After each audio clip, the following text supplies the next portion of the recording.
जब किस्मत दरवाज़ा खटखटाती है तो क्या वो पहले से लिखा हुआ कुछ लाती है या हमें अपनी कहानी खुद लिखने का मौका देती है? ये सवाल सदियों पुराना है ना?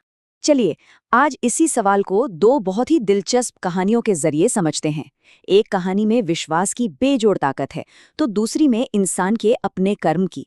देखते हैं कि मुश्किलों से निकलने के ये दो अलग-अलग रास्ते हमें कहाँ तक लेकर जाते हैं। तो आज के इस विश्लेषण में हम सबसे पहले नियति के खेल को समझेंगे, फिर विश्वास और कर्म के अलग-अलग रास्तों पर चलेंगे और आखिर में देखेंगे कि ये दोनों कहानियां मिलकर हमें क्या सिखाती हैं। देखिए, जिंदगी में कभी-कभी एक ऐसा दौर आता है जब लगता है कि सब कुछ हमारे खिलाफ हो रहा है।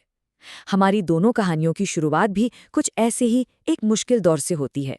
तो एक तरफ है रामदीन, एक ब्राह्मण जिनकी शिव भक्ति भी उनकी गरीबी दूर नहीं कर पा रही, और दूसरी तरफ है एक छोटा भाई जिसे उसके अपने ही बड़े भाई ने धोखा देकर एक बंजर जमीन का टुकड़ा थमा दिया है।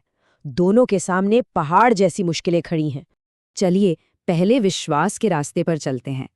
रामदीन की कहानी के साथ। घर में खाने को दाना नहीं है, पहनने को ढंग के कपड़े नहीं।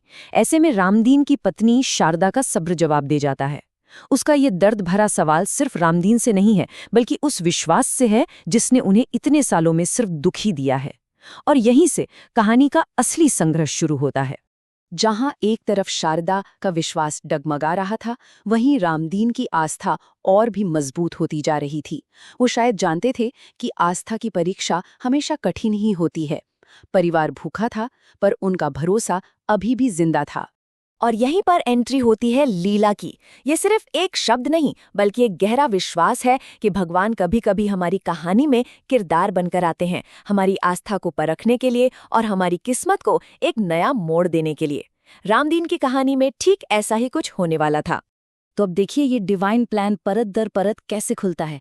पहले तो भगवान शिव और पार्वती साधु का भेष बनाकर आते हैं, फिर वो एक जादुई बर्तन देते हैं जिससे खाना कभी खत्म नहीं होता, और फिर सबसे बड़ा मोड़, वो बेटे को राजकुमारी से शादी का प्रस्ताव रखने के लिए उकसाते हैं। हर कदम एक बड़ी लीला का हिस्सा था जो परिवार को सीधा राजा के सामने ले जाकर खड़ा कर देता है, एक ऐसी शर्त के साथ जिसे पूरा करना नामुमकिन लगता है। और फिर होता है एक चमत्कार। भगवान शिव की शक्ति से एक ऐसी भव्य बारात तैयार होती है जिसे देखकर राजा का घमंड भी चूर-चूर हो जाता है। ये फल था उस अटूट विश्वास का जिसने उस परिवार की किस्मत हमेशा के लिए बदल दी। तो ये तो थी विश्वास की कहानी।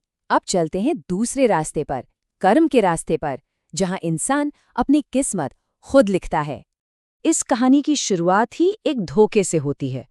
बड़ा भाई बड़ी चालाकी से अच्छी उपजाऊ जमीन खुद रख लेता है और छोटे भाई के हिस्से में आती है बिल्कुल बंजर जमीन। यहाँ कोई दिव्य शक्ति नहीं है, सिर्फ इंसानी लालच और धोखा है। लेकिन छोटा भाई हार मानने वालों में से नहीं था। उसने मछली पालने के लिए तालाब खोदना शुरू किया। पर किस्मत देखिए, एक और मुसीबत।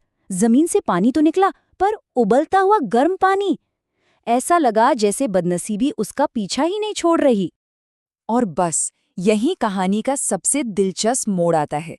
क्या ये उबलता हुआ गर्म पानी एक और बदनसीबी है, या फिर इसमें कोई मौका छिपा है? यहीं से सारा खेल नजरिए का शुरू होता है, जो किसी भी समस्या को समाधान में बदल सकता है। और छोटे भाई की सोच देखिए, क्या कमाल की है। उसे तुरंत समझ आ गया कि वो पानी नहीं बल्कि आराम बेच सकता है। लोगों को पानी गर्म करने की मेहनत से बचाने का विचार, बस यही उसकी सफलता की चाबी थी। उसने अपनी प्रॉब्लम को ही अपना बिजनेस मॉडल बना लिया। और नतीजा, एक दिन की कमाई 107। सोचिए, ये नंबर सिर्फ एक आंकड़ा नहीं है, ये उसकी जीत का सबूत है। अपनी बुद्धि और मेहनत से उसने अपनी बदनसीबी को एक शानदार कामयाबी में बदल दिया। तो अब हमारे सामने दो कहानियां हैं, एक विश्वास की और दूसरी कर्म की। दोनों की मंजिल एक ही थी, गरीबी से निकलकर अमीर बनना। लेकिन रास्ते बिल्कुल अलग थे। और ये टेबल ही इन कहानियों का दिल है। जरा देखिए, एक तरफ समाधान ऊपर से आता है, एक डिवाइन प्लान के रूप में। दूसरी तरफ समाधान इंसान के अंदर से निकलता है, उसकी अपनी सूझबूझ से। एक को उसका अटूट विश्वास और धैर्य बचाता है, तो दूसरे को उसकी चतुराई और अवसर पहचानने की कला।